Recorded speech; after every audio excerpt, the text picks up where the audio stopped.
Selamat datang di Pojok Santai.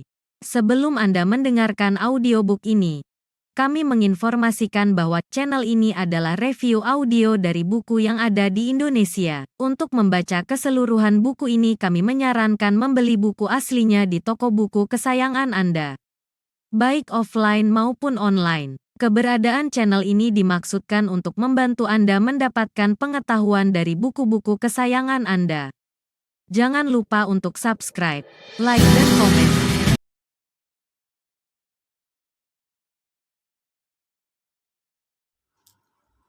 Selamat datang di Pojok Santai, channel khusus yang membahas komik dan novel dengan cara asyik.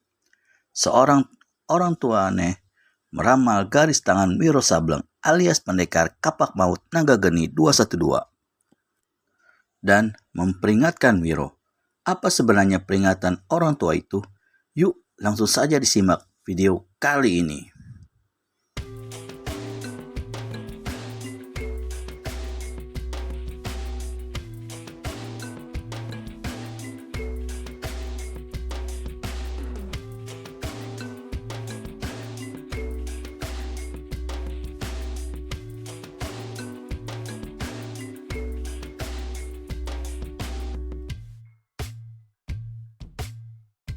Kau tengah menuju Parisala. Betul orang tua, jawab Wiro. Ku nasihatkan agar dibatalkan saja. Memangnya ada apakah? Kesulitan. Kau selalu ditunggu kesulitan dan bahaya di mana-mana. Tapi seorang kawanku menganjurkan agar pergi ke utara, kata Wiro yang ingat akan petunjuk yang diberikan Dewa Tua. Orang tua itu tertawa tawar sambil kerontang-kerontangkan kalengnya lalu hendak meninggalkan tempat itu. Kelontang. Orang tua, kucapkan terima kasih atas petunjukmu. Sebelum berpisah, sudilah kau terangkan namamu. Orang tua itu kerontang-kerontangkan kalengnya dan dengan melangkah acuh tak acuh, dia meninggalkan Wiro Sableng sambil bernyanyi. Orang-orang menyebutku si segala tahu, dan betapa tololnya aku, namaku sendiri aku tidak tahu. Dua kalimat dalam lagu yang dibawakan orang tua aneh itu terus diulang-ulangnya sampai akhirnya dia lenyap di kejauhan.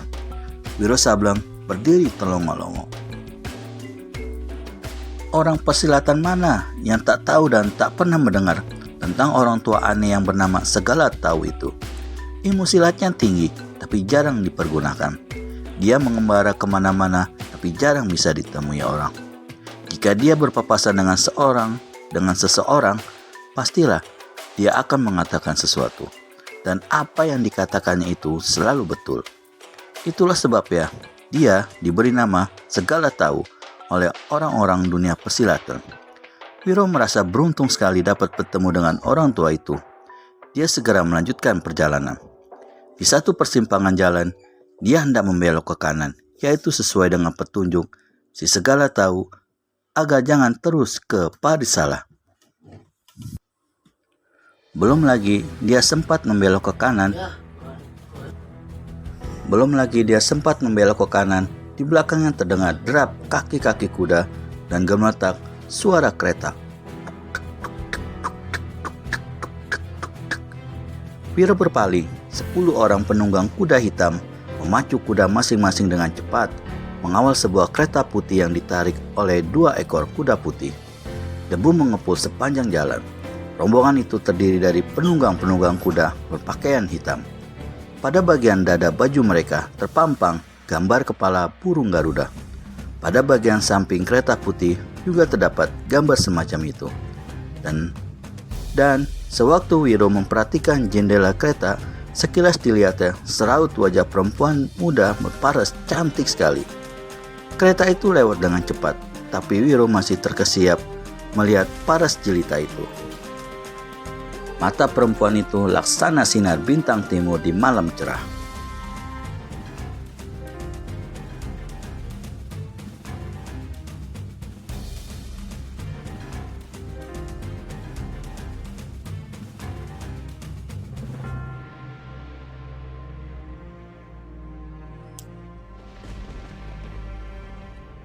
Wiro memandang ke jurusan lenyapnya kereta, dan lupalah Pendekar 212 akan ucapan si segala tahu tadi.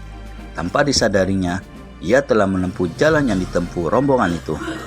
Hari telah petang sewaktu Wiro Sableng memasuki Paritsalah. Di hadapan sebuah bangunan berbentuk panjang, dilihatnya kereta putih tadi. 10 ekor kuda hitam pun tertambat di halaman. Karena bangunan itu adalah rumah penginapan, maka Wiro Sableng pun segera menuju ke sana. Baru saja Pendekar 212 berdiri di tangga bawah pintu penginapan. Pintu penginapan terbuka dan seorang pelayan muncul. Umurnya sudah agak lanjut. "Orang muda, apakah kau berniat menginap di sini?" "Betul," saut Wiro.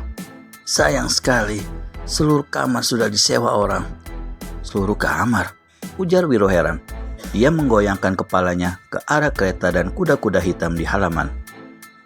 "Apakah rombongan pemilik kereta itu yang telah menempatinya?" "Iya." "Berapakah jumlah kamar di penginapan ini?" 16. "Mengapa?" "Rombongan itu jumlahnya tidak sampai 16 orang," kata Wiro. "Pasti ada kamar yang masih kosong untukku." Sudah kubilang, semua kamar diambil oleh rombongan itu. Majikanku memerintahkan agar menolak siapa saja yang hendak menginap di sini." Wiro Sableng garuk-garuk kepalanya. "Kalau begitu, aku mesti cari penginapan lain," katanya setengah meruntuk. "Di sini tak ada lagi penginapan lain." Wiro menggumam. "Ya, terpaksa kau menolong menyediakan satu kamar buatku. Gudang buruk pun tak jadi. Tak jadi apa kok?" "Tak mungkin orang muda. Seluruh penginapan ini sampai ke gudang telah disewa oleh rombongan itu." Wiro Sableng jadi penasaran. Apa kau kira aku tak sanggup membayar sewa untuk sebuah gudang tua? Atau kau minta sogok agaknya, ha?" Paras orang tua pelayan penginapan itu berubah kesal. "Kuharap kau tak usah memaksa-maksa dan bicara lantang. Salah-salah kau bisa berabe.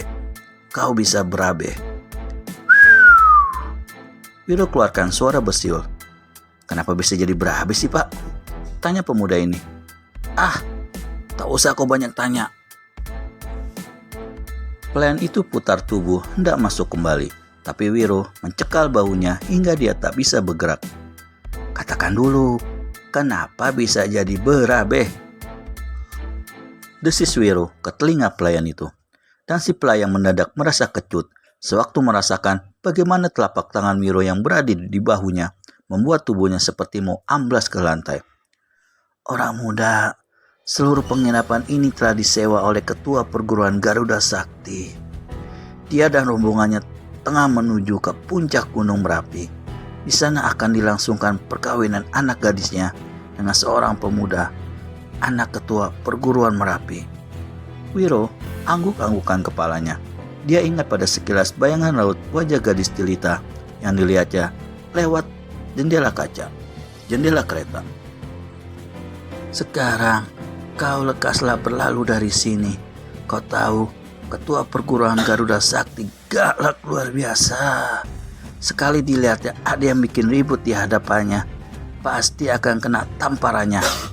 Dan manusia tampangmu ini, sekali tampar saja pasti kepalamu menggelinding." Wiro tertawa gelak-gelak. "Kurang ajar, siapa yang berani bikin ribut di sini?" Tiba-tiba satu suara garang membentak, dan sesaat kemudian seorang laki-laki berbadan tinggi tegap sudah berdiri di ambang pintu. Dia berpakaian hitam, dan di bagian dada bajunya ada gambar kepala burung Garuda putih. Dia berdiri bertolak pinggang dan beliakan mata kepada Wiro. Pelayan penginapan berdiri dengan muka pucat. Pemuda hina dina, lekas angkat kaki dari sini. Kalau tidak, kupuntir kepalamu sampai putus." Hak apa kau mengusirku?" tanya Wiro dengan senyum mengejek. Marahlah si tinggi besar. Tangan kanannya dengan cepat diulurkan menjambak rambut Wiro Sableng. Begitu terjambak, segera hendak dipuntirnya. Tapi terkejut si tinggi besar ini bukan alang kepalang. Sewaktu jari-jari tangannya yang menjambak itu dirasakannya Laksana memegang sebuah area batu yang ratusan kati beratnya dan keras luar biasa. Tak sanggup tangannya memuntir. "Map!" teriak si tinggi besar itu seraya sentakan tangannya. Sekali menyentak, maksudnya hendak ditanggalkannya kepala Wiro dari badannya. Sekurang-kurangnya, rambut pemuda itu akan berserabutan dari batok kepalanya. Tapi apa yang terjadi kemudian betul-betul tak diduga oleh si tinggi besar. Apa gerangan yang akan terjadi?